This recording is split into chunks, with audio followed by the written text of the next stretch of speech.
Everyone, welcome to Sanmarga classes. ಎರಡನೇ ಪ್ರಶ್ನೆ ನಮ್ಮ ಸಂವಿಧಾನ ಎಂಬಂತಹ ಚಾಪ್ಟರ್ ಇಂದ ಸಂವಿಧಾನ ಶಿಲ್ಪಿ ಎಂದು ಇವರನ್ನ ಕರೆಯುತ್ತಾರೆ. ಯಾರನ್ನ ಕರೆಯುತ್ತಾರೆ ಮಕ್ಕಳೇ? ಆಪ್ಷನ್ಸ್ ನೋಡೋಣ. ಆಪ್ಷನ್ ಎ ಬಾಬು ರಾಜೇಂದ್ರ ಪ್ರಸಾದ್, ಇವರು ಸಂವಿಧಾನ ರಚನಾ ಸಭೆಯ ಅಧ್ಯಕ್ಷರು ಅಲ್ವಾ.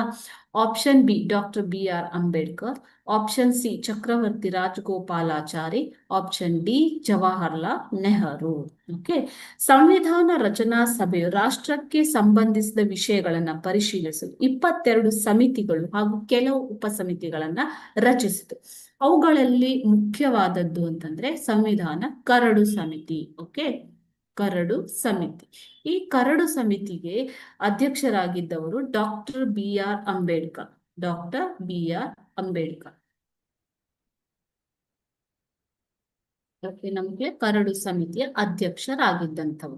ಇವರು ಸಂವಿಧಾನ ರಚನೆಗೆ ನೀಡಿದ ಕೊಡುಗೆಯನ್ನ ಪರಿಶೀಲಿಸಿ ಇವರನ್ನ ಸಂವಿಧಾನ ಶಿಲ್ಪಿ ಎಂದು ಕರೆಯಲಾಗಿದೆ. ಈ ಸಮಿತಿಯಲ್ಲಿ, ಕರಡು ಸಮಿತಿಯಲ್ಲಿ ಗೋಪಾಲಸ್ವಾಮಿ ಅಯ್ಯಂಗಾರ್, ಅಲ್ಲಾಡಿ ಕೃಷ್ಣಸ್ವಾಮಿ ಅಯ್ಯರ್, KM ಮುನ್ಷಿ, TT ಕೃಷ್ಣಮಾಚಾರಿ ಮುಂತಾದ ಮುತ್ಸದ್ದಿಗಳು ಕೂಡ ಇದ್ದರು. ಓಕೆನಾ. ಸೊ ಸಂವಿಧಾನ ಸಭೆಯು ರಚಿಸಿದ 22 ಸಮಿತಿಗಳಲ್ಲಿ ಒಂದಾದಂತಹ ಕರಡು ಸಮಿತಿ, ಇದಕ್ಕೆ ಅಧ್ಯಕ್ಷರಾಗಿದ್ದವರು ಡಾಕ್ಟರ್ BR ಅಂಬೇಡ್ಕರ್ ಅವರು. ಸಂವಿಧಾನ ರಚನೆಗೆ ಇವರು ನೀಡಿದಂತಹ ಕೊಡುಗೆಯನ್ನ ಆಧರಿಸಿ ಇವರನ್ನ ಸಂವಿಧಾನ ಶಿಲ್ಪಿ ಎಂದು ಕರೆಯುತ್ತಾರೆ. Okay, thank you.